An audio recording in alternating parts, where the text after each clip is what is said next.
This summer, fall in love with DC all over again. District Bridge's summer bucket list is back. Think frozen cocktails at local bars, splashy pool days, museum adventures, fun challenges that support small business and spark everyday joy. Top players could win up to $250 in gift cards and prizes from the places that make DC feel like home. The party is running through August 15th. Sign up for free at districtbridges.org/DC Summer Bucket List. Today on CityCast DC, the DC jail is in absolutely wretched shape, and it has been for years. So why can't anyone fix it? DC Auditor Kathy Patterson has just released a report about inhumane conditions at the facility, and it's not even her first report on the topic. She's here to walk us through what's happening.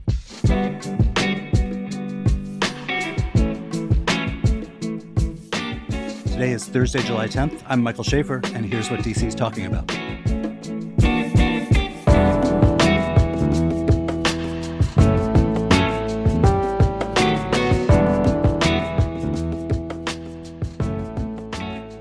Hey, Kathy. Hey, Mike. Thank you for being here. My pleasure. So you just came out with a big report on the DC jail, but for folks who are not in the know, can you give us some background on it? So where is it? Who does it hold? How many folks are there? And how long has it been around? Sure. We have a jail in the district that houses the folks who are awaiting trial, houses folks who are in trial, houses folks who have been convicted of a felony and are going to be then sent off to the Federal Bureau of Prisons. Misdemeanants, people who are convicted of lesser crimes, spend their entire time in prison, in the jail. So it's got a pretty wide variety of folks, including the most serious folks charged with the most serious crimes. It's located in Southeast. It's located near the RFK Stadium. There are two buildings. One, the central detention facility that we call the jail, is about 50 years old and is literally falling apart, literally. It houses around 2,000 general population. The folks charged with serious crimes are there. There's also a second building, the correctional treatment facility, that has a capacity for maybe 1,300 or 1,400. That's where women are housed. That's where anybody with a health condition is. So the lesser population, folks that are sort of very minimum security, can be there. So those are the two buildings. And the report we did was to try to really update an audit we did several years ago, but also give the council and the public all the information they need to make decisions about the future of the jail. So you're the city auditor, which means you're the council's sort of chief investigator, which, by the way, sounds like a lot of fun. Well, yes. Waste, fraud, and abuse, looking at performance evaluations and so forth. Yes, absolutely. But I also should say that the DC jail and I go way back. I was on the DC Council, and I was the chairman of the committee with oversight for the jail when a lot of really bad things happened. So this is an issue that I have been familiar with since 2000 and before. Right. So, and I feel like when I came in, and I was a rookie reporter when you were relatively new on the council, this has been a constant issue. You did an audit in 2019. You've just done another one. There's no secret that this is a really troubled facility. What did you say in 2019? Did anything change between then and this year? And what have you recommended? In 2019, we said everything is deplorable. Health conditions, sanitary conditions. We need a new jail. Bottom line that we came out with in 2019 is we need a new jail. And we need a new jail even more seriously now. And what's really troubling here is there's no disagreement. There is really broad consensus. The mayor, the council, the agencies, the advocacy community, everybody knows we need a new jail. And what has happened during the Bowser administration is one step forward, two steps backward, one step forward. They tried in early days, 2015, 2016, to find a private partner to work with the administration, and that didn't go anywhere. Then they started putting in some capital funding to build a new facility. Then they pulled it back out again. So it's just been all over the place. But most recently, they've been planning to build a new building, but not what we need. They've been planning to build an annex to the building that isn't the one that's falling apart. And again, we know we need to what is called the CDF, the Central Detention Facility, the 50-year-old building. We need to decommission it. And that's sort of the highest priority right now. So that's the big finding 6 years ago and in the recent report. But also, there's just a lot going wrong inside the jail today as well as needing a new facility. I remember a couple months ago, I went to watch Ed Martin, the short-lived U.S. attorney, far-right figure, speak to the Anacostia Coordinating Council. And even he said the prison is deplorable. And this is, not a person who I think spends a lot of time thinking about the humanitarian conditions of accused criminals.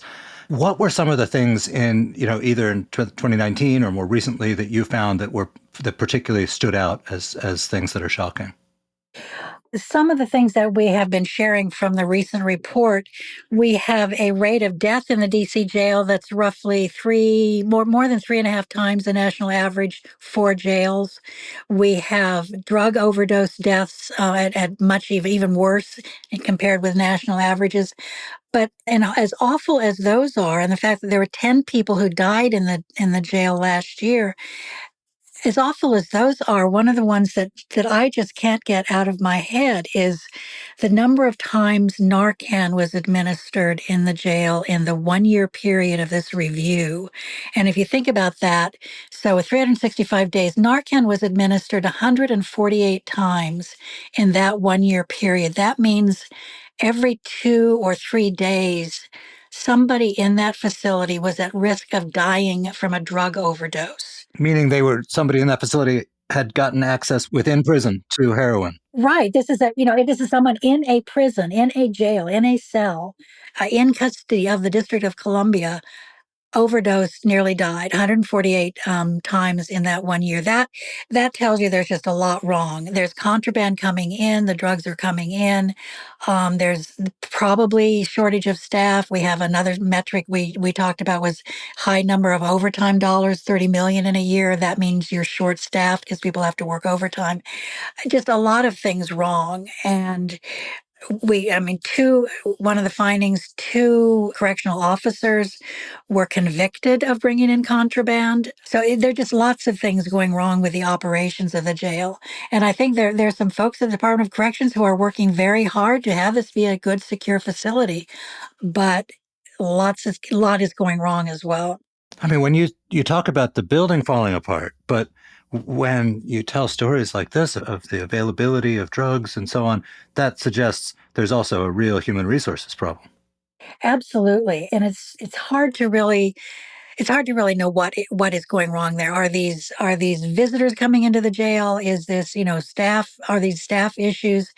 I know they are trying to hire more people. The director of corrections had his budget hearing a day or two ago and I believe he said they had more than 100 vacancies and they're trying to fill those. They're trying to have like hiring stipends. There's legislation pending at the council now that I believe what it would do would be to enable some of our other public safety officers who've retired and enable them to maybe come back and work at Department of Corrections. These are all things that need to be done, but, probably needed to be done starting, years and years ago.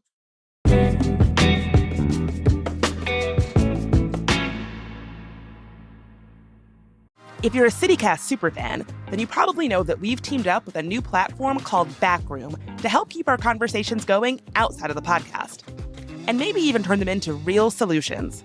We knew CityCast listeners cared about this city, but your response really proved it. The pilot packed out, but Backroom has opened a few more spots just for you. Backroom brings people together in focused discussion rooms to talk through local issues, exchange ideas, and work toward shared takeaways.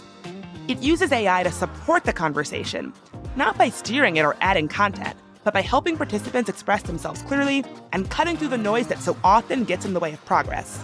Then, based entirely on the ideas and arguments shared in the room, Backroom proposes a clear, actionable solution that reflects the group's collective thinking. So if you've ever wanted to go deeper after a CityCast DC episode, this is the place to do it.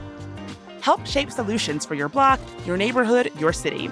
Head to the link in the show notes to join the pilot or hop on the waitlist. Spots are limited, so sign up now to be one of the first to test out Backroom. Backroom, a platform for problem solvers. All right, suffice it to say, we are in some morally ambiguous times right now, rife with hot-button issues. So it makes sense that we'd need help sorting through sticky situations and moral dilemmas. Enter philosopher and New York Times ethics columnist Kwame Anthony Appiah. He'll be at the Library of Congress on July 24th for a live event, Ask the Ethicist, hosted by the library's John W. Kluge Center. Explore real-world moral dilemmas and cast your vote on what you would do.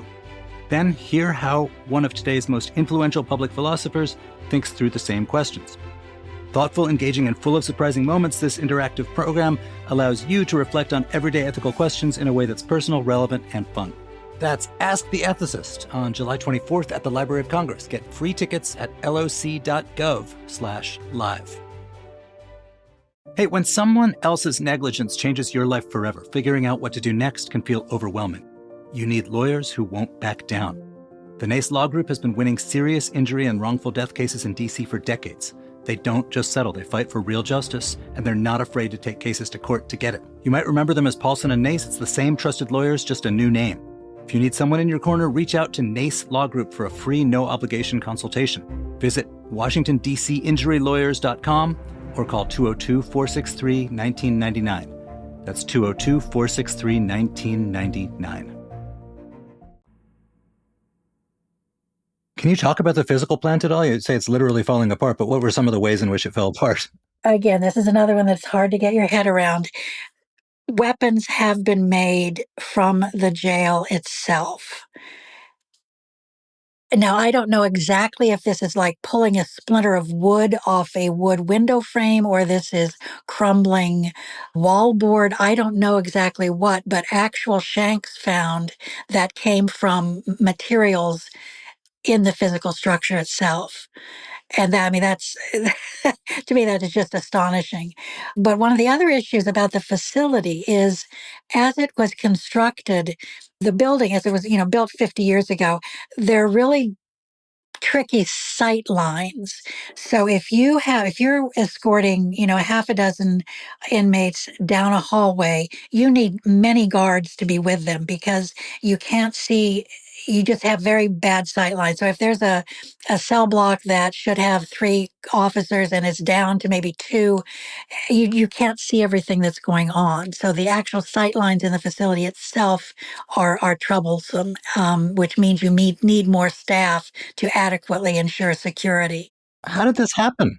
I mean, 50 years ago when they built the thing, they presumably knew you needed good sight lines too. How did this get built? My guess is at that point in time, the ratio of staff to inmates was probably different. Mm-hmm. Personnel maybe was less costly. I don't know. I don't know the Right. actual reason why they thought this would work well when it was constructed. It's been a number of years since I visited, but I remember being shown this issue, sort of physically seeing what you had to be able to see from where inside the jail. I know those are just some of the issues. There's heating and cooling issues. The food arrives cold in cells. It's either too hot, way too hot, or way too cold. These kinds of issues that are just, one of the things that the Council for Court Excellence that did the study for us, they reviewed complaints by inmates, complaints by their lawyers. And again, just because something's a complaint doesn't necessarily mean it's true, but just sort of preponderance of the number of times people complained about the heat or the cold is really pretty surprising. Listen, this is, look, from what you've said, this sounds like a inhumane facility where people are not treated with sort of basic dignity that they need.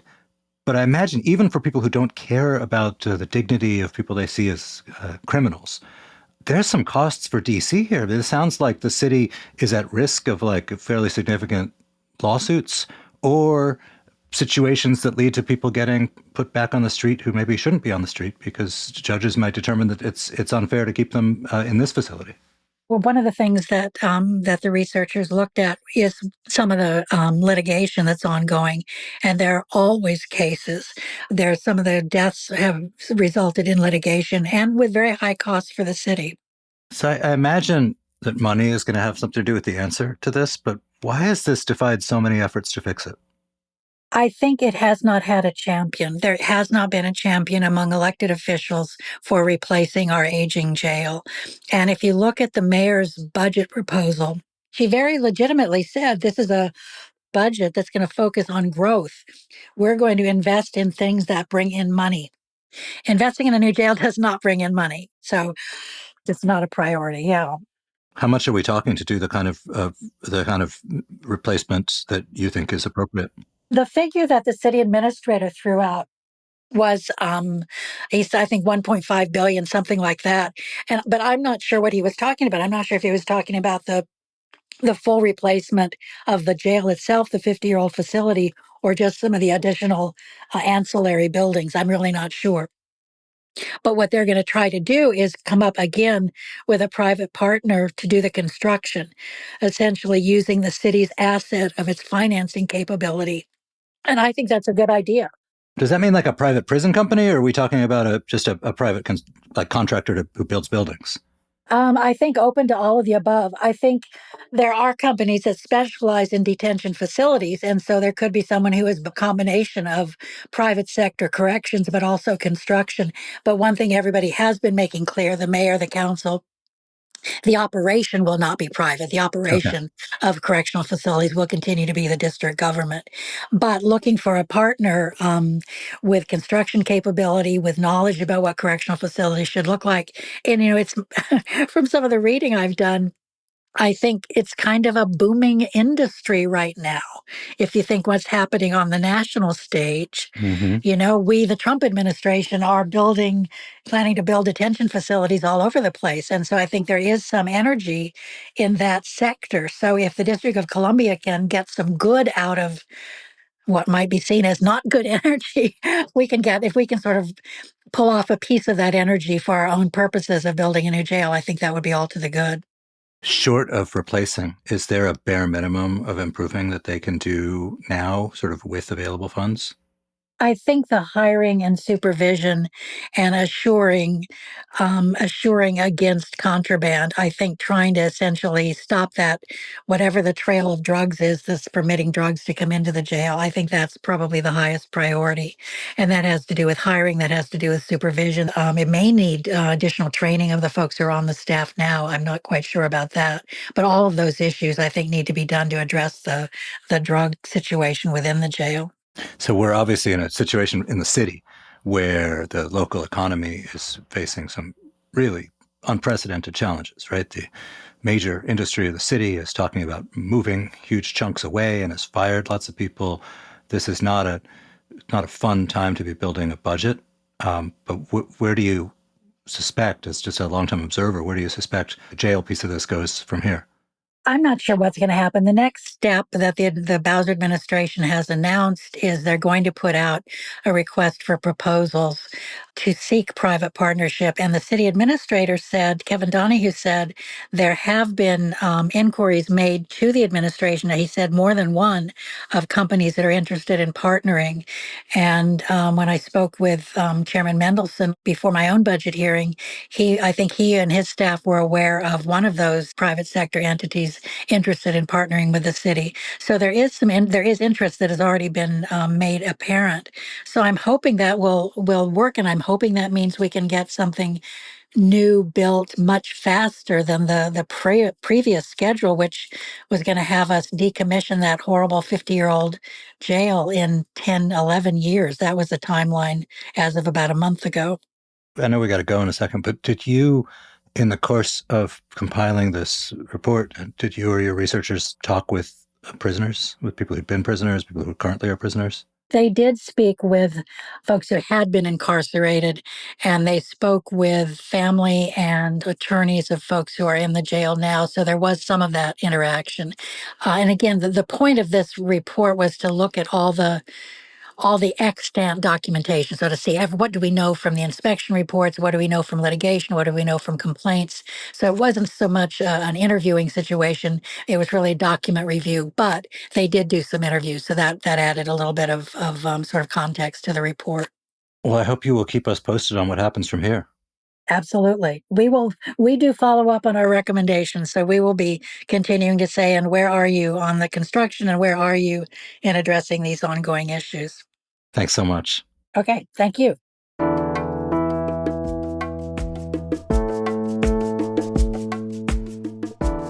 And that's all for today here on CityCast DC. If you enjoyed the show, why not tell a friend, rate the show, leave us a review, and subscribe to our morning newsletter. We'll be back tomorrow morning with more news from around the city. Bye.